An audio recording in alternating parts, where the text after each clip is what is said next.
Have you ever woken up one morning, sat at the edge of your bed and thought, is this it? Not in a sad way necessarily, but in that quiet, honest moment. When the house is still, the phone hasn't rung in days, and your heart whispers a question you don't quite know how to answer. Is there still more for me? If that thought has ever crossed your mind, even just once, I want to gently ask you to stay with me, because today, I'm not going to tell you to think positive or chase big dreams or pretend everything's perfect. Instead, I'm going to share something simpler and maybe more powerful. 12 small habits, daily rituals that don't require money or a big family or even perfect health. Just you, right here, right now, and the quiet decision to make each day a little softer, a little brighter, a little more yours. You see, I once sat beside a woman named Carol. She was 73, recently widowed, and had just moved into a smaller apartment after living decades in the home she raised her children in. One morning, she told me, I don't need a new life. I just need to find myself again in the one I still have. That stayed with me. So if you're sitting with a warm cup of tea or folding laundry in the quiet of your afternoon, this video is for you. Let's explore the gentle habits that don't just fill our time, they fill our spirit. Because it's not too late, not for peace, not for joy, and certainly not for you. Shall we begin? There's something sacred about the first few moments of the day, before the kettle whistles, before the news plays, before the body remembers its aches. There's a quiet pause. And in that pause, if you listen closely, your soul might be trying to speak. Happy, grounded women I've met over the years often say the same thing. How you begin your day changes everything else that follows. And they don't begin with noise or urgency. They begin with stillness. My friend Ellie, 78, has a ritual. Before her feet touch the floor, she places one hand over her heart and just breathes. She doesn't recite anything fancy. She simply lets herself be. A few deep inhales, a quiet thank you. Then she rises, not rushed, not pulled by the world, but led by intention. You don't need a meditation app or a timer. You just need 2 or 3 minutes of stillness. Sit by the window. Notice the morning light. Listen to the hum of the world waking up. Let your thoughts settle like snow in a shaken globe. Because when the mind is calm, the heart can speak more clearly. And here's the truth most of us forget. Your morning doesn't belong to the world. It belongs to you. It's the one moment you can claim fully before anything else tries to take your attention. So tomorrow, before anything begins, begin with stillness. Let that quiet become your anchor. Now, once you've found your breath, let's talk about what to do with it and why a single sentence of gratitude can change how you see your entire day. Let me tell you something most people don't say enough. Your body is not your enemy, no matter how much it slows, stiffens, or aches. It's been carrying you for decades. Through joy and sorrow, through raising children and bearing loved ones, through dancing at weddings and standing quietly at hospital bedsides. It deserves gentleness, not punishment. That's why one of the most beautiful things you can do each day is move. Not to shrink or struggle, but to say, thank you. Just like my neighbor Irene, who's 82 and still starts every morning with what she calls her tea dance. She puts on her slippers, turns on the radio, and sways gently by the stove while her water heats. No steps, no goals, just movement that feels good. Movement doesn't have to be exercise. It can be a slow walk to the mailbox, stretching your arms as the coffee brews, rocking your hips while folding laundry. Gentle motion keeps the joints open, the breath flowing, the heart a little lighter. And perhaps even more important, it reminds you that you are still here, still in this body, still able to choose grace over resistance. So today, instead of asking, "What do I have to do with my body?" ask, "What would feel kind to my body right now?" That shift, from demand to kindness, changes everything. And once you've invited your body back into the rhythm of the day, we'll talk about something just as powerful: how a small connection with someone else can nourish your spirit in ways you may not expect. There's something truly magical that happens when you learn something new, not just in your brain, but in your spirit. It's like opening a window and letting fresh air into a room that's been still for too long. And the best part? It doesn't need to be anything grand. I remember Mrs. Jenkins, a lovely woman I used to visit at the community center. She was 79 when she decided to learn the names of the birds in her backyard. Every afternoon, she'd sit by her window with a little field guide and a notebook. "I may not remember everything," she'd laugh, "but when that red cardinal shows up, I greet him like an old friend." That small habit brought her joy, confidence, and something to look forward to every single day.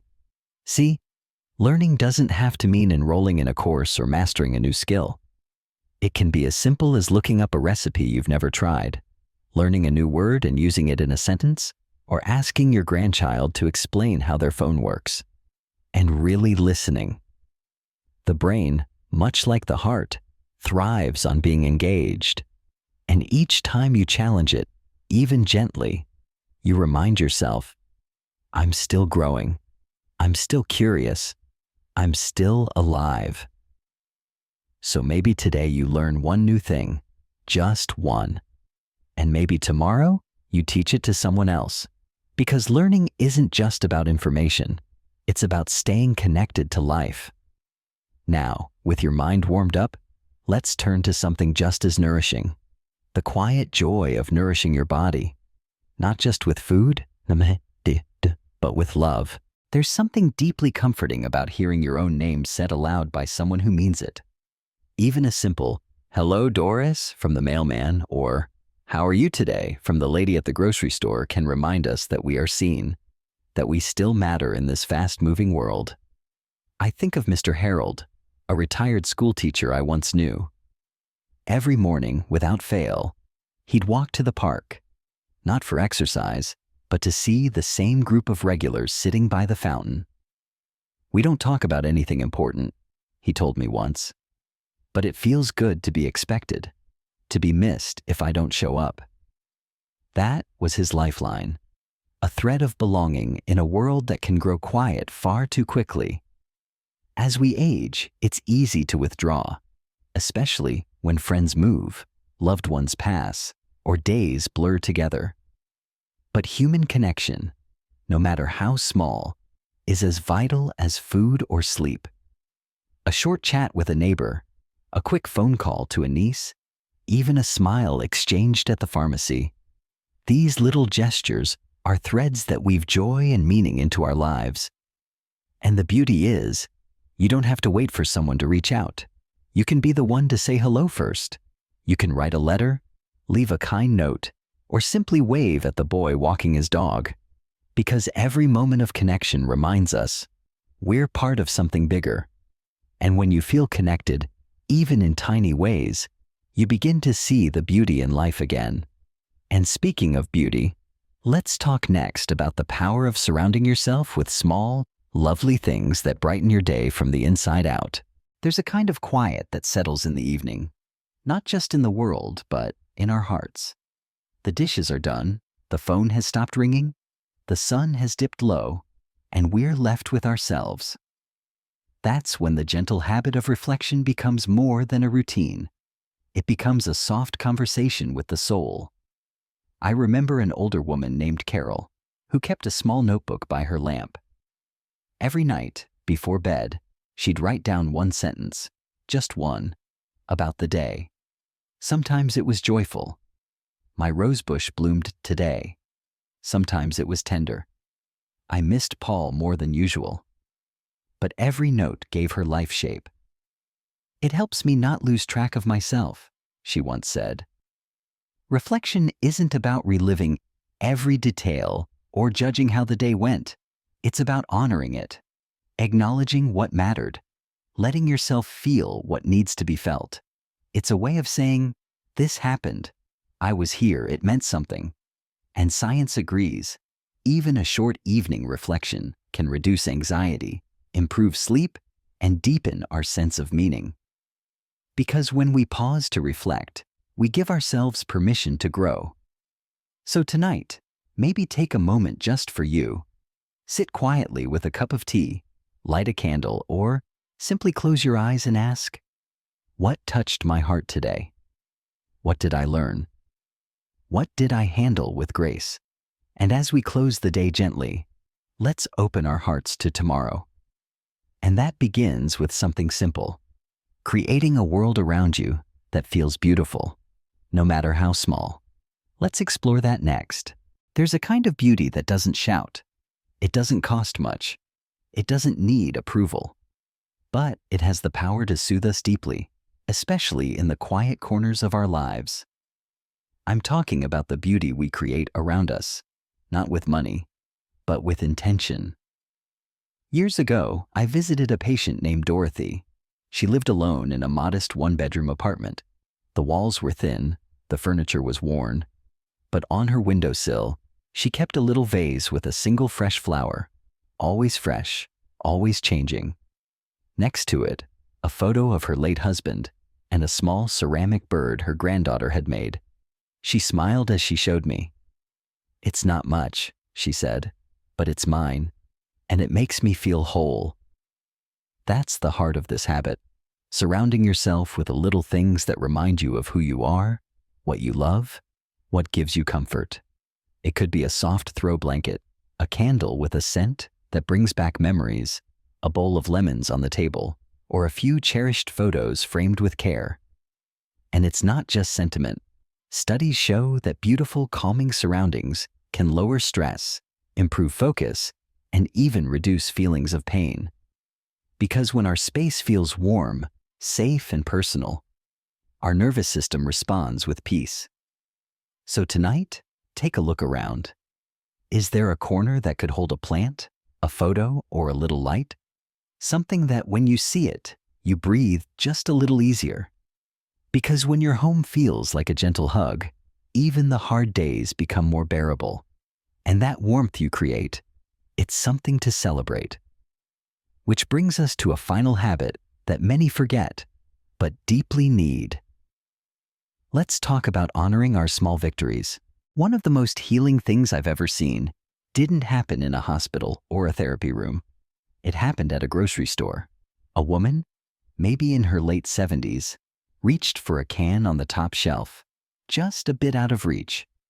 A young man nearby noticed, gently helped her, and she smiled so wide you'd think he handed her gold. She touched his arm and said, "Thank you, sweetheart." He blushed and nodded, and in that small exchange you could feel it. Kindness had changed both of them. That's the quiet power of giving. Not grand gestures, not expensive gifts, just tiny, everyday acts of goodness. A handwritten note slipped into someone's mailbox. A call just to say, "I was thinking about you." Sharing a few extra muffins with the neighbor next door. These aren't just niceties. They are reminders that we're still connected, still part of something bigger than ourselves. And what's beautiful is that when you give freely, with no expectation, something inside you softens. Studies tell us that acts of kindness release serotonin and oxytocin, the body's natural feel-good chemicals. But more than that, they remind us we still have something of value to offer. Even if we're not as strong, not as fast, we are still deeply capable of love. So today, think of one small kindness you can offer. Nothing big, just a gesture that says, "You matter, I see you." Because in giving, we don't lose anything. We become more whole. And sometimes, that simple act of giving leads to something just as precious, a moment of reflection, a feeling of peace. And that's exactly where we're headed next. Let's talk about honoring those quiet thoughts that visit us at the end of the day. Let me ask you something gently. When was the last time you spoke to yourself with the same tenderness you'd offer a dear friend? Because here's the truth, most of us forget. The way we talk to ourselves becomes the world we live in. I once knew a woman, a retired teacher in her 70s, who used to say, "I'm so stupid," every time she forgot her keys or misplaced her glasses. It broke my heart, not because of the mistake, but because of the punishment she gave herself for being human. We all carry little inner voices. Some are gentle. Others, well, they've been shaped by years of expectations, judgment, and guilt. But here's the good news. It's never too late to change that voice, to speak kindly, to forgive ourselves, to say, "It's okay," and really mean it. Being kind to yourself doesn't mean ignoring your flaws. It means embracing your whole self, even the cracked parts. It means taking breaks without guilt, saying no without apology, allowing rest without having to earn it. It's in the way you nourish your body, how you respond when you're tired, the tone you use in your own head when you look in the mirror. And when you start treating yourself with gentleness, something shifts. You become softer with others too, more patient, more present. Because love, when it starts from within, spreads in the most beautiful ways. So tonight, maybe you look in the mirror and instead of sighing, you say, "You're doing the best you can, and that's enough." And maybe, just maybe, that's where joy begins. Now let's turn to something that brings that joy to life. Laughter. Because after all we've been through, a little lightness is not just welcome, it's necessary. Have you ever noticed how easy it is to remember what's wrong, but how quickly we forget what makes us smile? Some years ago, I sat with a dear friend named Evelyn. She was 79 at the time, lived alone in a modest cottage with creaky floors and lace curtains. One morning, I found her sitting by her kitchen window with a little notebook open on her lap. The pages were worn, the cover faded. She said, "This is my joy list. When the world feels too quiet or my bones ache more than usual, I open it and remember what's still beautiful." I asked her what was on it. She smiled and read a few lines aloud. "The smell of clean sheets, the way my tea curls steam in the morning, my neighbor's baby waving at me from her stroller, Bing Crosby on the radio, the way the porch swing creaks when the breeze picks up." Simple, ordinary things. But as she read them, I saw her shoulders soften, her eyes light up. That's the thing about joy. We often expect it to arrive like fireworks, loud, dramatic, unforgettable. But real joy, the kind that sustains us through the quiet afternoons and lonely evenings, is soft. It's in the everyday. And the more we name it, the more we notice it. Creating a joy list is not just a cute idea, it's a lifeline, especially as we get older. When the phone doesn't ring as often, when friends move away or pass on, when our bodies don't do what they used to. A joy list is proof that life still holds beauty, not despite those changes, but alongside them. And here's what I've learned. Writing it down matters. Don't just think it. Put pen to paper. Make it yours.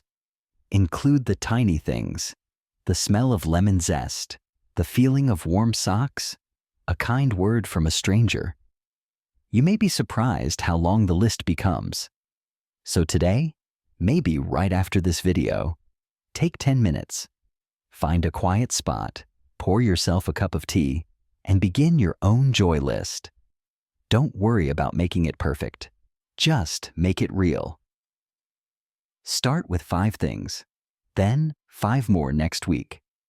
Before long, you'll have a treasure chest of light you can return to whenever life feels heavy.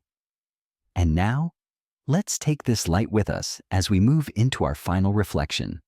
A message just for you. A reminder that no matter your age, your pace, or your past, you still matter. You are not invisible, and you never were. Sometimes we wait for the big moments, the celebrations, the milestones, the applause, to feel like we've accomplished something. But as we get older, we begin to realize life isn't made of grand finishes. It's built on tiny steps we take every day, often without anyone noticing but ourselves. I remember visiting a woman named Grace, 84 years old, recovering from hip surgery. One afternoon, she stood up from her chair without help for the first time in weeks.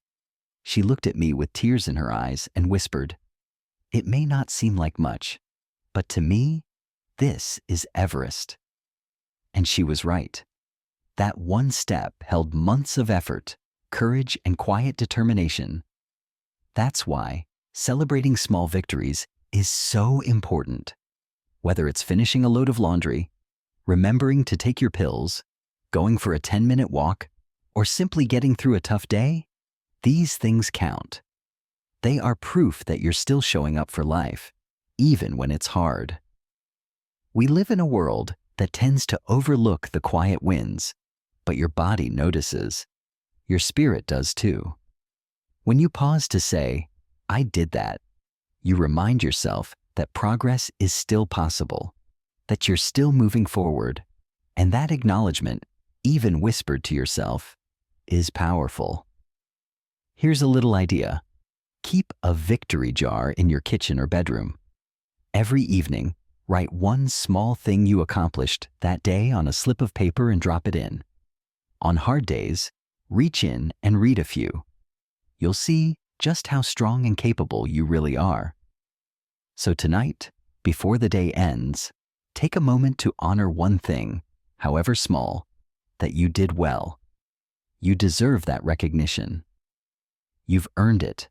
And with that sense of quiet pride in our hearts, let's move to one last, beautiful habit, the kind that lifts the spirit and keeps it young, making room for laughter and lightness, no matter your age. Let's talk about joy. There's something magical about a real, deep belly laugh, the kind that makes your eyes water and your shoulders drop. It doesn't erase the hard parts of life, but for a moment, it lifts you above them. That's why I like to think of laughter as the soul's breath, a gentle way of reminding ourselves that lightness still lives here. One morning, I stopped by to visit Mr. Harold, a widower in his 80s. His joints were stiff, his memory sometimes faded, but his sense of humor? Sharp as ever.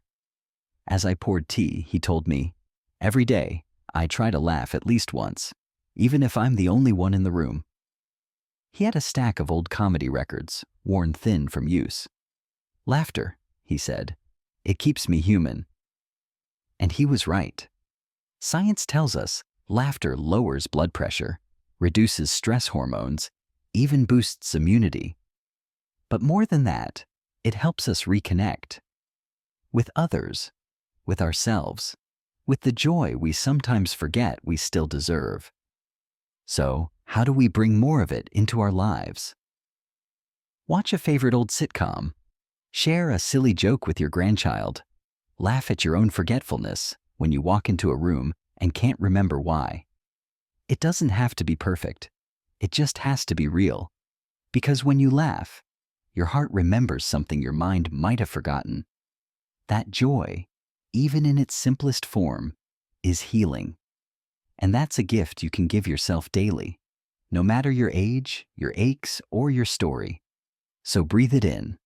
Let yourself laugh today. You've earned it. And that, my dear, brings us to the closing of this gentle journey. A final reminder of who you are and what can never be taken from you. Let's end with that truth. If there's one thing I want you to remember as we wrap up this time together, it's this. Your story isn't over. You are not done yet.